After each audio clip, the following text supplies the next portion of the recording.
with our first team of the day, we have California Institute of Technology presenting their concept, Pillars.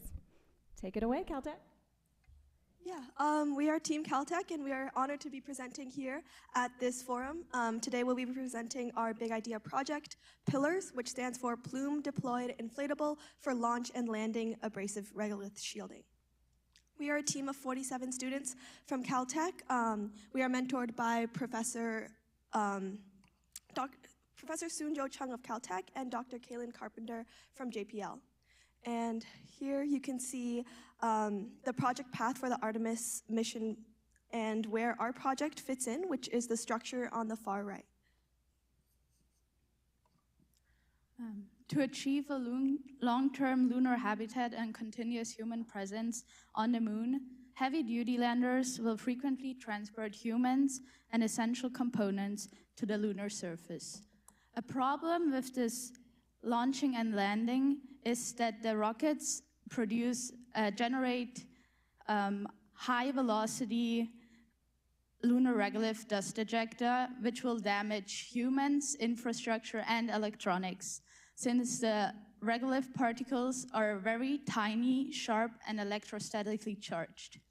So it is crucial to mitigate the damage through dust shielding to develop a permanent lunar infrastructure.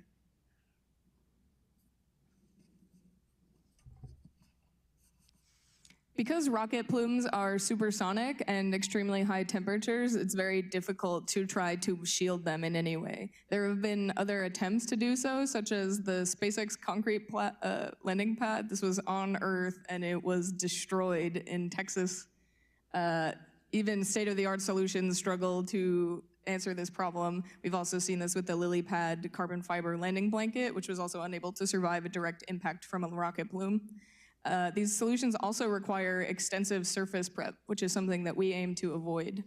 So when you have a lunar rocket plume, the yellow parts shown in this picture are the harshest conditions. This is the highest temperature, the highest pressure region, and something like a landing pad is directly underneath it, which is where the most intense forces and pressures are. A berm structure would be further on the outskirts of this plume force, and the pressures are lower, the temperatures are lower, the plume has had time to expand and cool off just a little bit. So it's a bit easier to design a structure that can survive there. However, berms limit access to the rocket once the rocket lands because you have these large walls that are blocking your access. But what if we could use the exhaust of the rocket to inflate and activate a temporary berm structure that was flat again afterwards? So this is Pillars. It's a toroidal membrane structure which is constructed from high-performance fabrics. It is deployed on the surface and it lays flat until a rocket plume hits it. It is activated by a landing rocket plume, and then the walls are deployed so it can shield dust. After the rocket plume stops, the walls lay flat again for easy access. And this works for both landing and launch operations. So we are utilizing the radial symmetry of this plume and interfacing it with a toroidal structure. So that we are mitigating some of the large anchor loads from unequal distribution of force.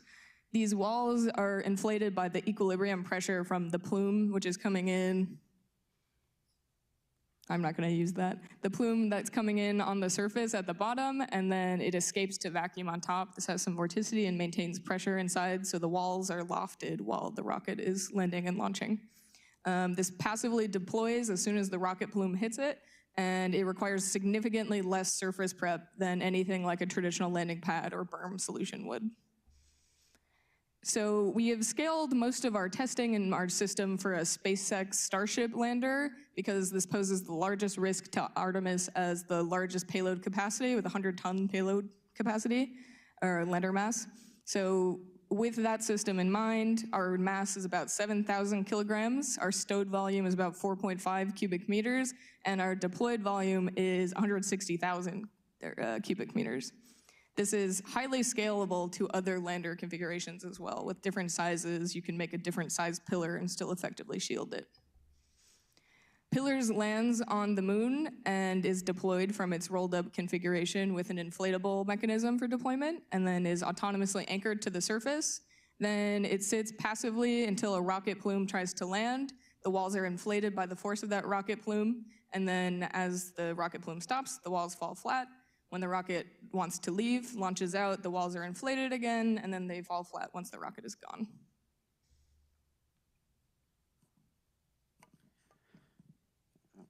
Sure. Yeah, so in order to understand the feasibility of this system, we need to run computational simulations.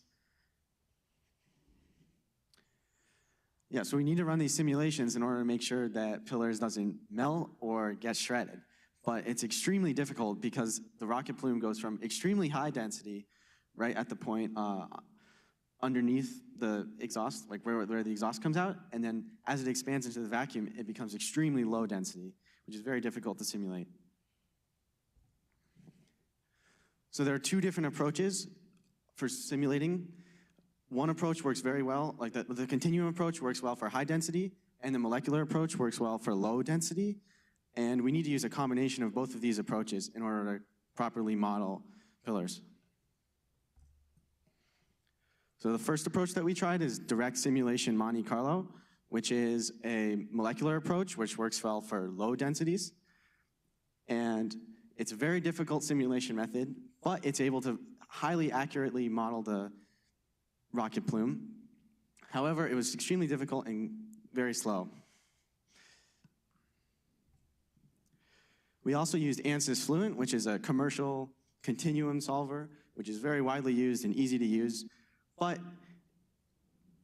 it's a continuum solver, so it's not able to accurately model these low density regions far out. However, it's very easy to use, and we wanted to bound the error of this method compared to the others in order to be able to perform many more simulations.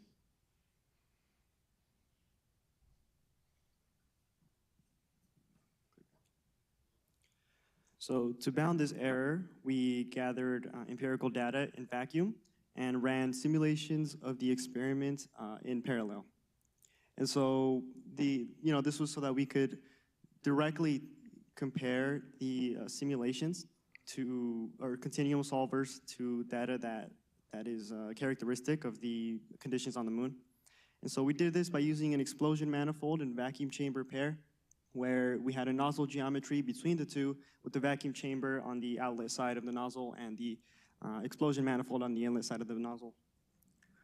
And so on the top row, you can see the empirical data in blue with the simulated stagnation pressures overlaid in red. And what this shows is that, so for example, for the first explosion, there was no rarefied flow, and so the errors were quite low. But for the latter explosions, there was rarefied flow, and the error was very high. But ultimately, we can see that the error of these simulations is low enough for us to consider ANSYS as a usable tool for our analysis. And the maximum error we saw was around 20%.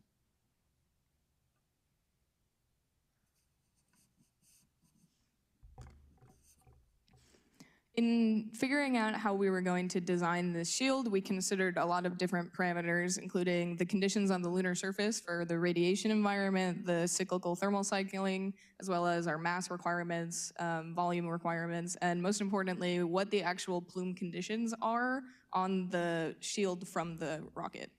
So we wanted to investigate different shield radii and curvatures to understand what exactly the plume pressure and temperature that is impinging on the structure is, so we can have that as a design parameter. The simulation you see here at the bottom, that is our rocket inlet. The simulation is rotated 90 degrees, and then at the top, that curved section represents the steady state pillars geometry. You can see in the 20 meter simulation that the pressures are actually higher than the 25-meter simulation. And this validates an assumption that we had that as you increase the wall radii, the pressure will decrease. So you can scale pillars to be as large as it needs to be for there to be survivable conditions, but also not too large so that it has enough pressure to inflate. This is the exact same simulation, except we're reporting temperature instead of our pressures. And what we learned in these simulations is that this is largely a problem of heat transfer more so than impingement pressure. So the heat transfer to the structure is what melts it. And there's a time scale associated with how fast it's going to melt based on the material and the forces and the geometries. So for a 20-meter shield radius, if we're modeling with Kevlar as our base material, it will survive for about 7.5 seconds before it reaches its melting point. This is with 20-meter walls. With 25-meter walls, we are simulating that it's about 30 seconds, which is a lot closer to the timescale of a rocket launch. So we've shown with these simulations that you can find a range where you're far enough away that the heat transfer is low enough that you can survive in these conditions. And this is the simulation technique that we used for a lot of different rocket sizes. And with known rocket parameters, such as mass flow rate, geometry, you can run this simulation to pick what radii you're using, what curvature you're using, so that it will survive.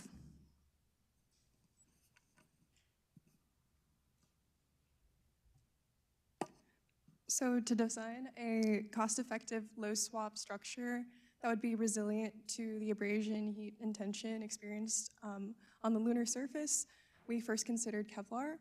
However, to the high radiation present on the lunar surface, we then shifted our focus to aluminized capped-on Kevlar for our structural layer, which is basically Kevlar sandwiched between layers of aluminized capped-on to prevent degradation within the radiation.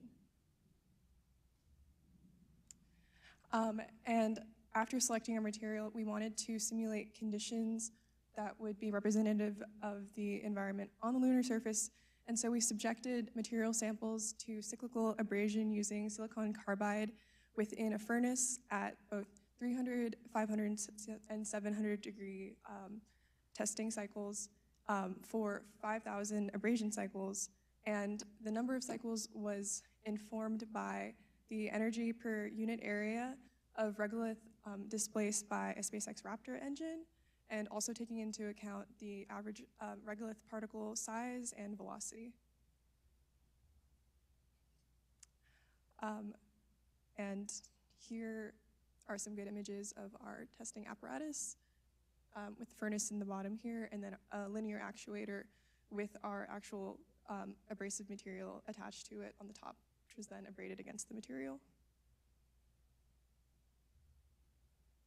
And so post-abrasion testing, we subjected the samples to tensile testing to assess the point at which fraying occurs, as fraying creates pathways for dust to escape through the structure. And one thing we noticed was a significant drop in tensile strength, surpassing 300 Celsius. And you can see this in the plot in the top right corner here. However, importantly to note is that we, for these 5,000 abrasion cycles, subjected the material samples to 72 minutes of constant high temperature, which is far longer than the actual operational time that the material would experience high temperatures on the moon.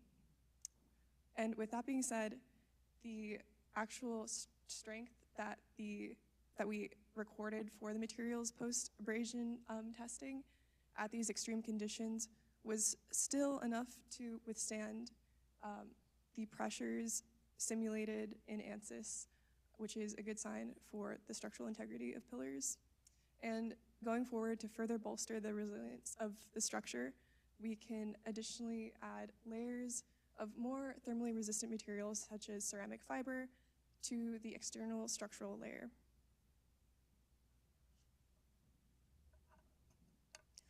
All right, so with data like our materials trade and our Plume simulation in mind, we can start to build prototypes. And these prototypes serve a lot of different purposes. We can see here on the left, we have one of our very first prototypes set up in our leaf blower inflation test stand. And this prototype was just to test the shape to see how it inflated. And we noticed that there's a lot of instability in that shape. It's not holding the toroidal shape that we want. And there's a lot of different reasons for this. The first thing we decided to tackle was that there's a lot of horizontal translation as it's inflating in this leaf blower setup. And so to solve that problem, we, in this model over here, added these vertical strips which help to bound the model along its inner diameter. And we can see that we have that characteristic shape of the torus here. However, we can do one step better. By simulating the actual conditions of inflation on the moon.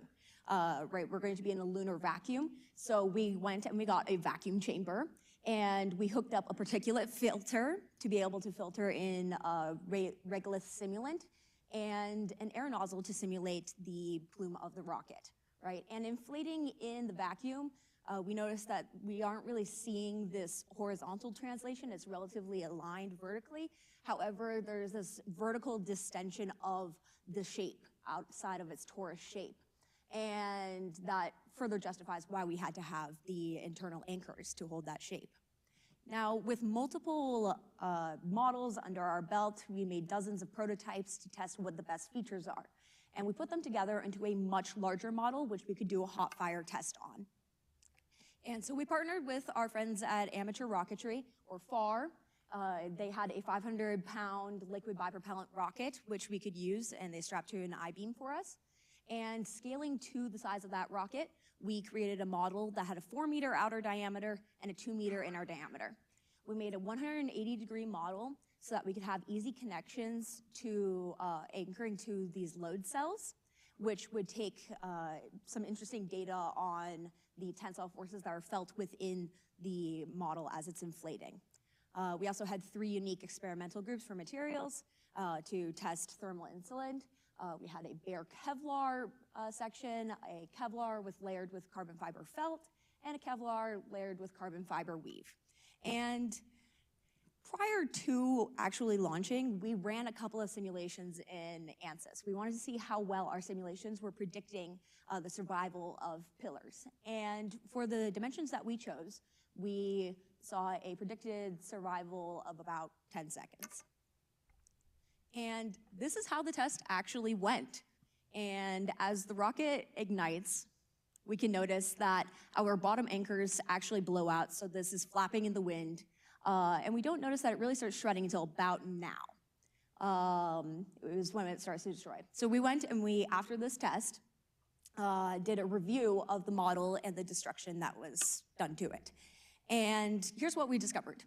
While the ground anchoring was insufficient and caused our load cell data to be inconclusive, we did learn that we had to bolster that system. Our shield survived for a little less than 10 seconds, which suggested that our simulations needed a little bit of tweaking and that our inner radius should be a bit larger. We also learned some important lessons about stitching and seams, about which areas needed to be reinforced and were dealing with incredibly high stress. And we came up with some techniques to reinforce that. And we applied that to a second test. So we made another model which had a slightly larger inner diameter of 3 meters and a 6-meter outer diameter. We discovered from the first test that carbon fiber felt was working as our best insulate. So we created an entire internal layer on that model, and we updated our anchoring system to be a set of metal rods that were anchored directly into the ground by several feet.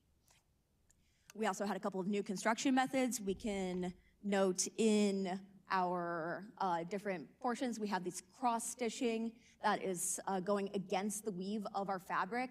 We applied this in our internal anchoring straps. This is one of our connection points to load cells, anywhere that was going to be undergoing high stress. And here's how this test went. As we can see from this video, it didn't go, actually. Rocket science, very hard.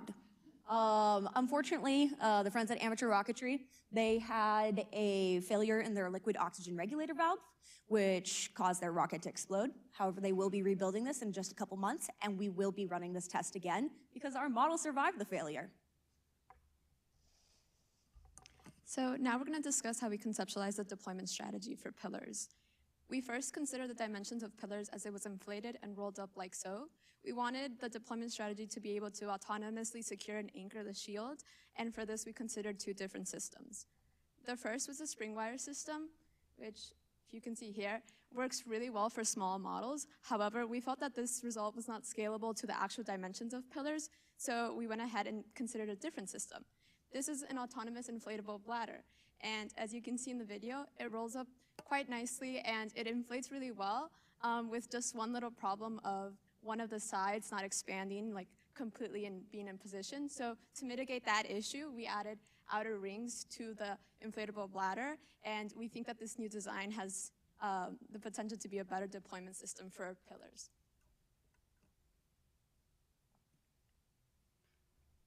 Our system will undergo large shear stresses that need to be counteracted via anchors. We explored using multiple anchoring options, including conventional helical anchors and commercial manta ray anchors developed by McLean Power Systems. Though the manta ray anchors have a more proven testing history in a large variety of environments, they require percussive jackhammering in order to plant the anchors, which increases the cost drastically.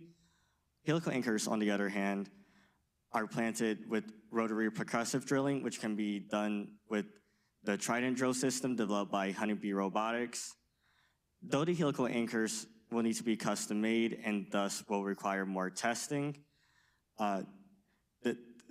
the benefits of using the Trident system, which has been developed and tested in lunar environments,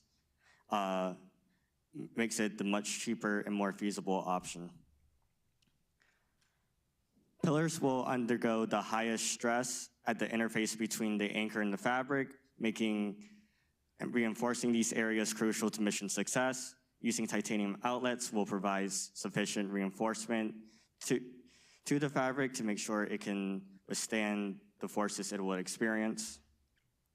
In order to better understand the stresses that pillars will undergo during inflation, we model pillars in LS-DYNA. We're seeking to understand the lateral load, specifically in the case of an off-nominal landing, which imparts large forces on the system.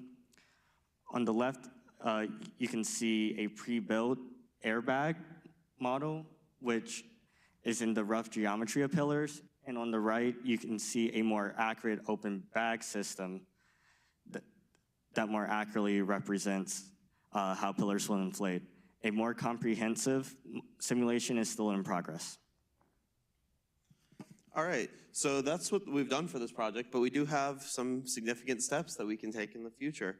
So over the course of the project, we have advanced the TRL of multiple technologies, from the inflatable material, inflation, anchoring, berm, and the inflatable deployment, from a TRL of 2 to 3 to a TRL of 4 to 5 by demonstrating everything in our lab environment.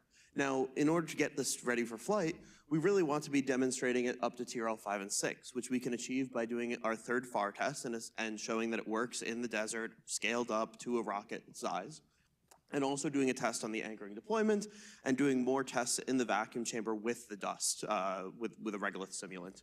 Now, for TRL of 6, we want to really make sure that this will work with landers that are actually going to be landing on the moon. So establishing collaborations is essential to make sure that our structure is built to the specifications of those landers. And we also want to make sure that the deployment actually does work in a lunar environment to scale. Now, some outstanding questions is, well, will the second FAR prototype survive? Will we have to make some more iterations based on something that we weren't able to test because of the rocket explosion in our last test?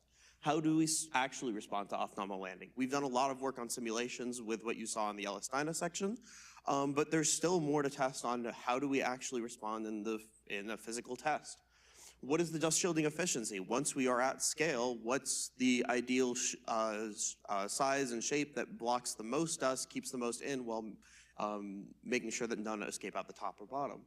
How do other high-performance fabrics work? Because we really only tested Kevlar and carbon fiber, we can go for Nextol, high silica, all sorts of other fibers and see what works best for keeping in dust. And lastly, can we deploy before a lander lands and have it used for that landing itself? Now, to close, this was a very difficult system to validate, but it has really great potential. In order for the Artemis mission to succeed, you really need this architecture to exist on the moon, just lots of infrastructure that you really don't want getting damaged every time you launch and land off the moon.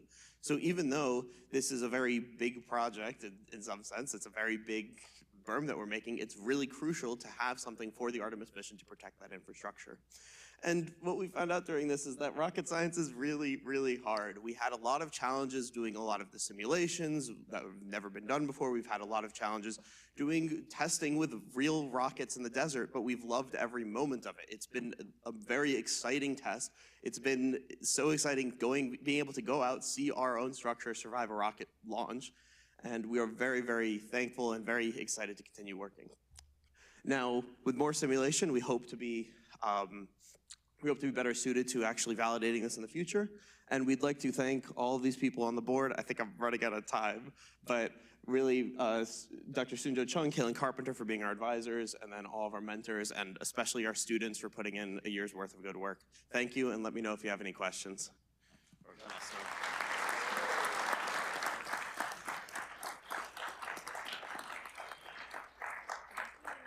Thank you, Caltech team. You guys did an amazing job kicking us off. And now for the tough stuff. We're going to turn it over to the judges for Q&A, starting right here at the end of the table with Doug. Do you have a question for the team? Yeah, let me move this. Yeah, so good job, everybody. I think this was as you said, a very large and challenging project, but it's a really unique concept, and I really like it. I'll start with, I think, an easy question. One thing I didn't see, but I'd like to learn more about is what are the ConOps of how this thing gets to the surface and gets prepped before a rocket comes down on top of it.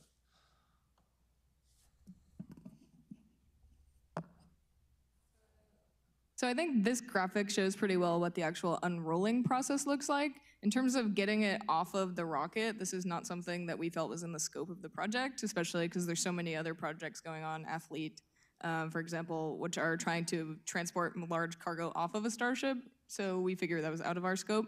But once it's on the surface, it's in this nice compact package, it's rolled up. This is kind of difficult to show how this actually works, but if you're rolling it up, you start in this ring shape, this flat ring shape, and then you fold it in half, and then you roll it up along that radius. And then if you have that inner tube from this video, you can see that the force of blowing up that will unroll the structure and then open it up. And then once you have these spokes, it'll keep the fabric out of the middle section. After it has been unrolled, then we have an autonomous anchor deployment strategy with these helical anchors that we talked about. A former Caltech Big Idea project actually called Lattice, they advanced a stake-driving autonomous robot with these helical anchors to TRL 4 or 5. So we did not develop that system because it's an existing technology that Caltech has worked on before. So is most of the system autonomous, you're saying, so you can deploy it and then the rest of it will sort of deploy on its own? You don't need a crew to be there? Yes, precisely. We wanted to design it so that astronauts would not have to be involved because we know that's important to any Artemis infrastructures, that it doesn't require a lot of astronaut time. We can just go right on down the line with our judges. Yeah, good job. I think this concept has a lot of applications.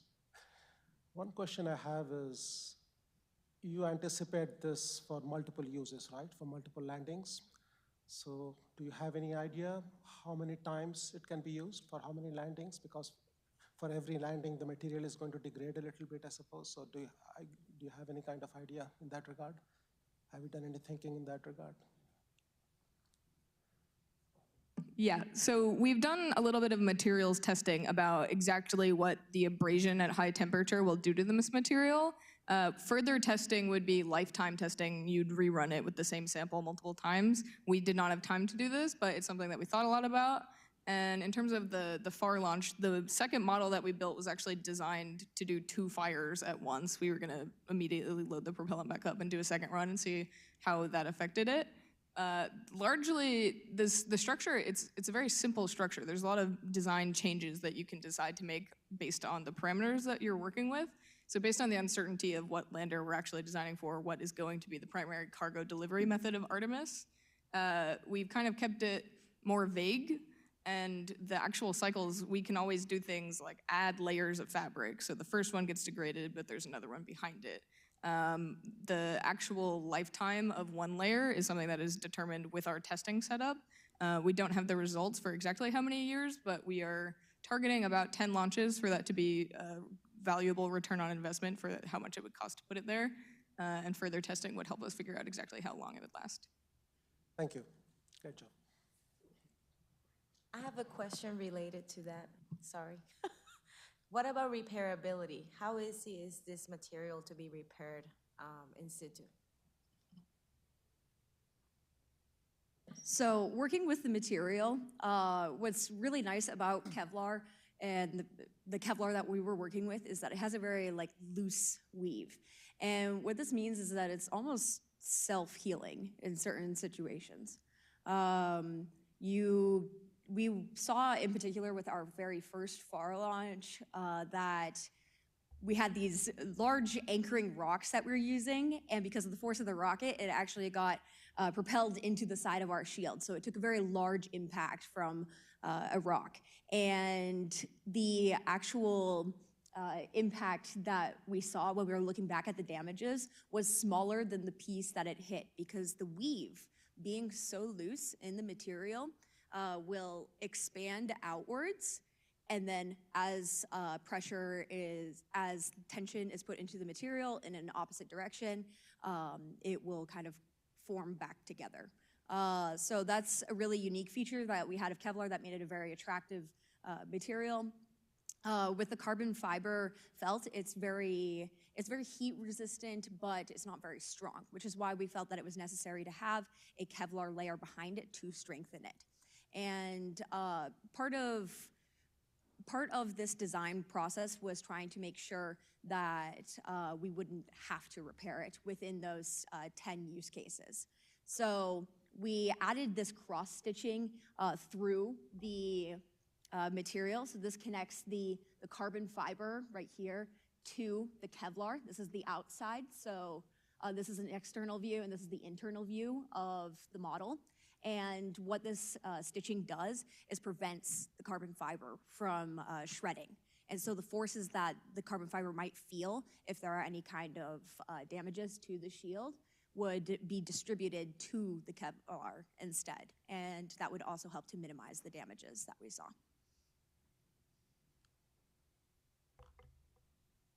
Dr. Nord, I think we're back to you. Have you talked to SpaceX or Blue Origin? I imagine they could run simulations with real numbers that they're anticipating. Yeah, we've spoken to both of these organizations, and as you might expect, they're very tight-lipped about any simulations that they've done, any information they have.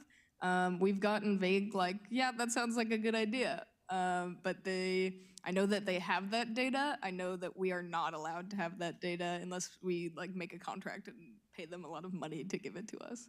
So this is something that is very specific to the lander, that we've talked about how the scaling is specific to this. So I think we've talked about in TRL development, the next step is to actually get behind the paywall and understand exactly what these landers are looking for from us to make it a mature technology that is able to be deployed.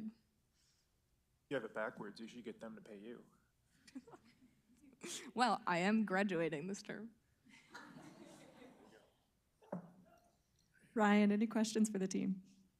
As far as your testing you were doing kind of at the half toroid, did you do any simulation to ensure that kind of the loads that you're seeing kind of in that half structure is kind of really getting the loads that you really wanted out of a whole structure? Because when in the testing you saw kind of a lot of flapping kind of right at that edge, so I was just curious about that. So we didn't test this in simulation as much because the simulations, we can only really run them in steady state. But we did do this model. We made a small scale model. This is exactly the FAR geometry. This is like a thinner Kevlar version to the one we were using, so the density of it was scaled. You can see the same kind of the inner edges are in a little bit. This is something that we expected, and we decided that it was not gonna interfere with our test results enough for us to want to change the design, because it's just not something that is going to be easy to mitigate. I will say in our second anchoring system, this was not allowed to happen as much because this metal bar is like a much more rigid actual point of contact, and this system of anchoring allowed for a lot less of that variability in structure in general because the anchors were in place instead of flapping.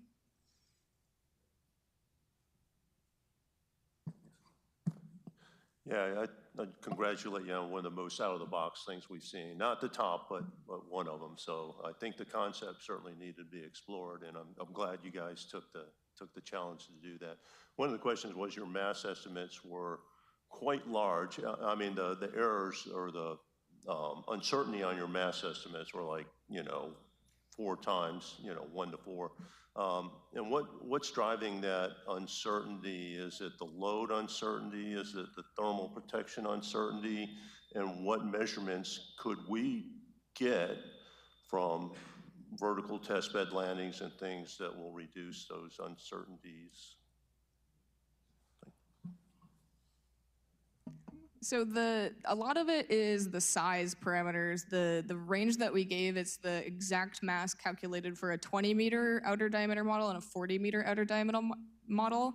So a lot of it is uncertainty in our simulation. We talked about we're using methods that are not very good for what they're designed for. We're using it for continuum flow, but they're designed for, or sorry, we're using it for rarefied, but they're used for continuum flow. So we know that there's inaccuracy in the simulation. So we have to have a lot of margin for it's actually going to be much thicker Kevlar that we have to use because the simulations are telling us what the impingement pressure and temperature is. So it's force and it's how fast it's going to melt, how thick that layer needs to be, as well as if we do end up needing to add extra layers for extended lifetime. So there is a way that you could definitely buy down that margin, and that would be the lifetime testing that we talked about and more higher fidelity simulations. So Kieran worked on DSMC, Direct Simulation Monte Carlo, all summer and did not produce a simulation because it's that hard to set up with your initial conditions and just getting the really bad documentation to work. It's a really hard problem to model, and no one has ever done something like this before. So we have advanced the maturity of a lot of our simulation tools to be able to buy down that error. They're just not complete as of right now. Our vacuum chamber test as well, which tells us exactly what the error is and allows us to empirically validate what the pressure and temperature and characteristic expansion of this plume under vacuum is. There is a second test that Caesar designed that was with these actual walls that tell you what the impingement pressure is after a second impingement point. So the simulation combined with vacuum testing definitely would help us understand exactly what the pressure temperature is, and this is the largest driver of the uncertainty in the size.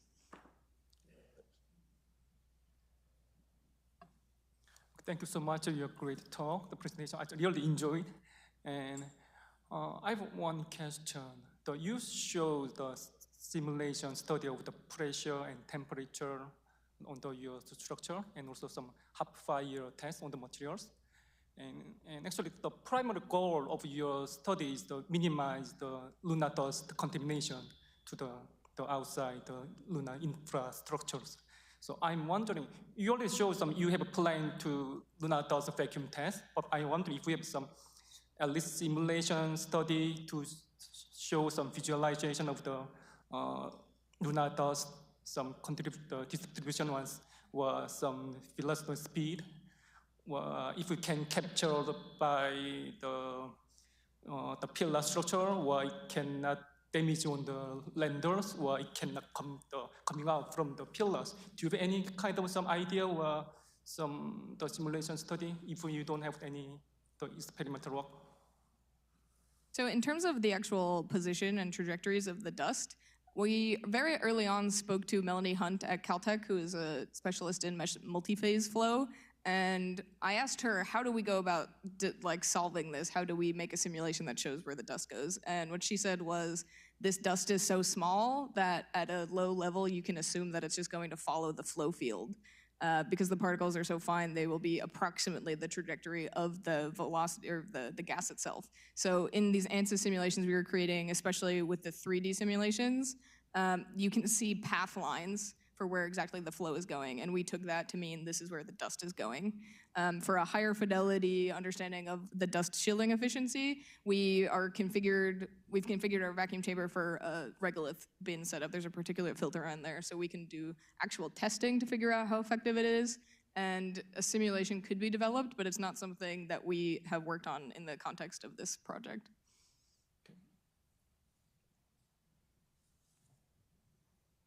All right. So again, yeah, appreciate you guys' project. It's very interesting and definitely a novel way of thinking about an inflatable. So my question is, did you guys look at essentially different heights of the nozzle coming in, imagining a lander coming down from a height? You know, when you're at a certain height above it, the plume is going to be wide enough that it could impinge on the outer part of that torus as opposed to the inner part, which is inflating. And then the other part of that question is, did you think about a vectored nozzle, essentially? So as you're coming down, you know, it's going to be controlling it, right, as it's landing. And it's probably not going to be a nice uniform beam. It's going to be kind of twitching around a little bit. So the exact approach of a lander is something that we wanted to learn about, but we're restricted by private companies who didn't want to tell us exactly how their rocket is going to gimbal as it's landing. We have kind of taken a first approach to this where we have our steady state models. We did simulate with different rocket heights to see how that would affect the impingement, temperature, pressure, but understanding how that's gonna do inflation differently is a very dynamic simulation, which is very computationally expensive and difficult to set up. The closest we got was our LS Dyna simulations. These were to get like anchor loads and so that we could actually visualize what the inflation did with different plume pressures and in vacuum. So the idea with this simulation was that we would eventually get to a point where we could have an off nominal nozzle and see how that affects it, as well as like different plume, more interesting plume dynamics that you've described here, so that we would know how it would respond. Another question, Melina? I have two questions. One is technical and the other one is management. Because you said that your team was 47 students, which is a big number. So I do want to know what were the biggest challenges of managing such a big team, if you can highlight those. And then I'll give my technical question. So yeah, we had a very large team, yes. But the big thing was that these 47 students were not all working at the same time, right? So it was like different phases of the project, people come in and out, which was probably also the biggest challenge of this project, was trying to coordinate how do we transfer information and how do we keep people updated on the project as some people leave for the summer, some people come on for the summer. We have some students on this project who are first-year students who just came to the school in late September. How do we get them involved in the project in a way where they understand the past 6 months of work that's gone into it and still have the time to contribute effectively in the about half a month that they have until the deadline? So basically ensuring that this flow is clean was very kind of difficult in that sense, because you have people coming in and out of the project at all times. But it was really nice having like a lot of people on the project and working with a lot of different people, because you got a lot of different majors, a lot of different fields, a lot of different personalities involved. And that was probably the most fun thing about this project, is we had like 8 to 10 different departments, different majors, like students working on this project. So lots of different views, and it's very cool. Excellent. Yeah, great. I do have a technical question. Could you comment on other lunar surface environments that you did not present on as tested? For example, any impacts to your technology based on micrometeoroid impact, vacuum, outgassing of your material, and reduced gravity?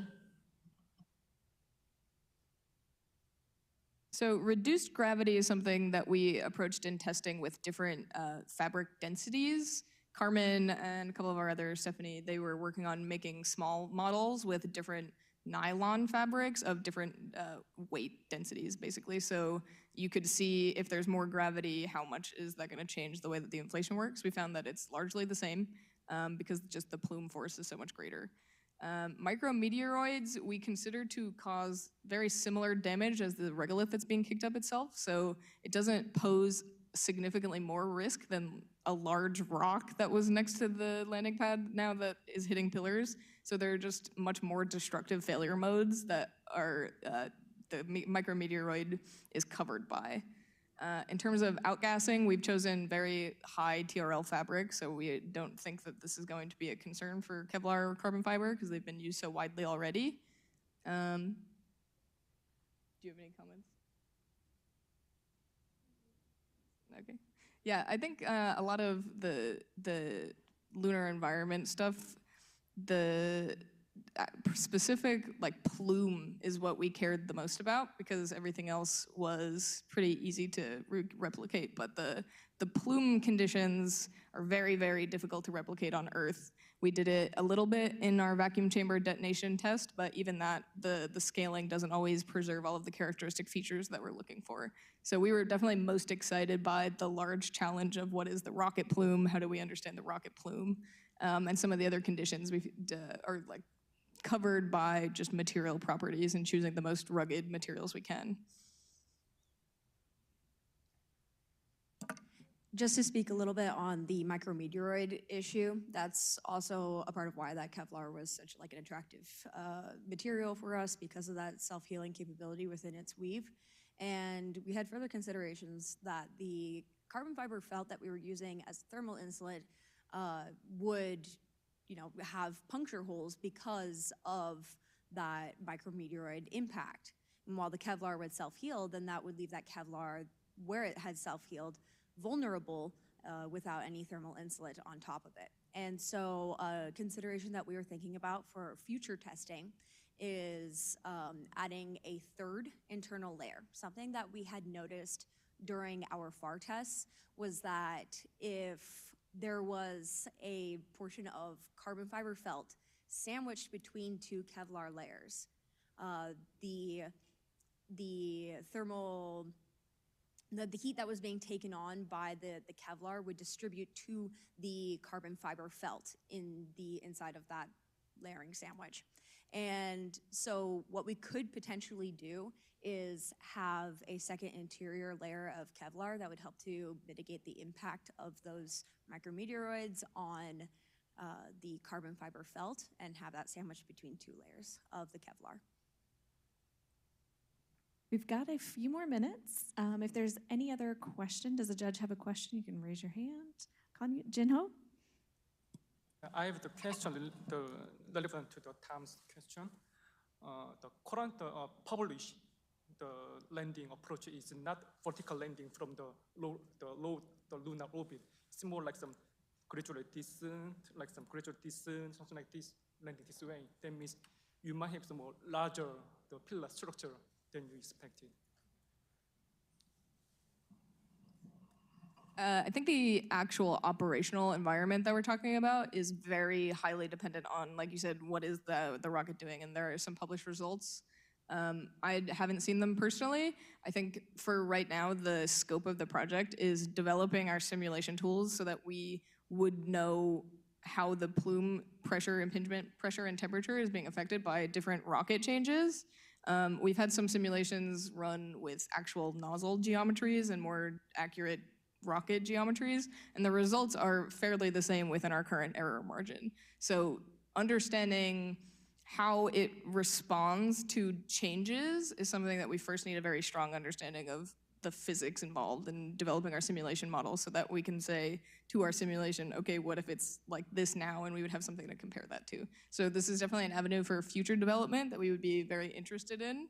And in particular, working with Starship so that we can make like a ubiquitous system that enables the actual development of the early Artemis infrastructure would be a huge change for this Artemis base, where I don't think that a lot of people are working on landing pads. I've met them at future or previous LSIC conferences, and it's gonna be very massive and it's gonna take a long time, but how do you get the infrastructure to develop your landing pad if you can't have infrastructure, because it's going to be destroyed by the next landing? So more specific operational cases need to be explored further. Athanu? Yeah, so I have a question. Apologize if you mentioned this in the report. Have you considered the possible failure arising because of sort of hypervelocity impact between your ejectors, dust particles, and the fabric, even at low temperatures?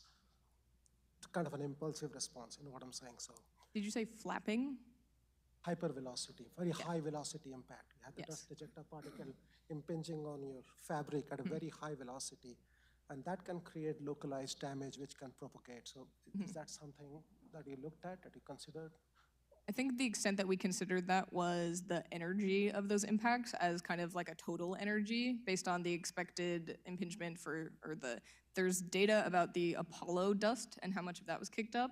We scaled that to a Starship-sized lander and then took the total energy of the impact of all of that dust at all of those particle sizes and all of those velocities. And our abrasion test was designed to specifically, it was that energy to how many cycles it was run for.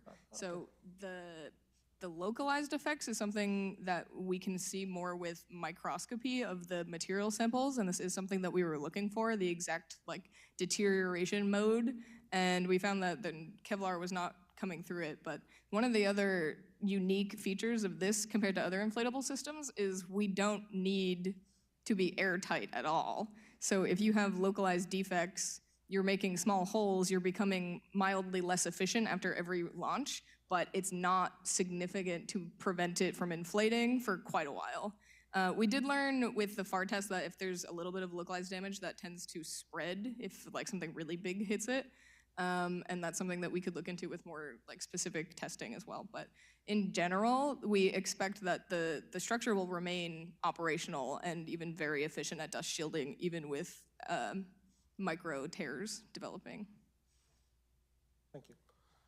Yeah, just and further preventing those micro tears, when we were working on our designed different methods for constructing, we added that cross-stitching across, and what that also helps with is preventing those tears from propagating.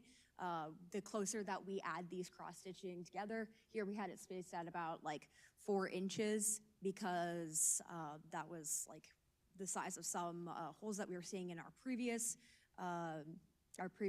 test. So having that cross-stitching, it's a really strong Kevlar thread, and it will prevent the weave from any further tearing and any further losses in efficiency. Thank you. All right, and we are at time. So let's give Caltech a round of applause. Great job, guys.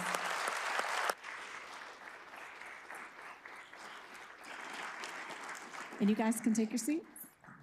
Thank you.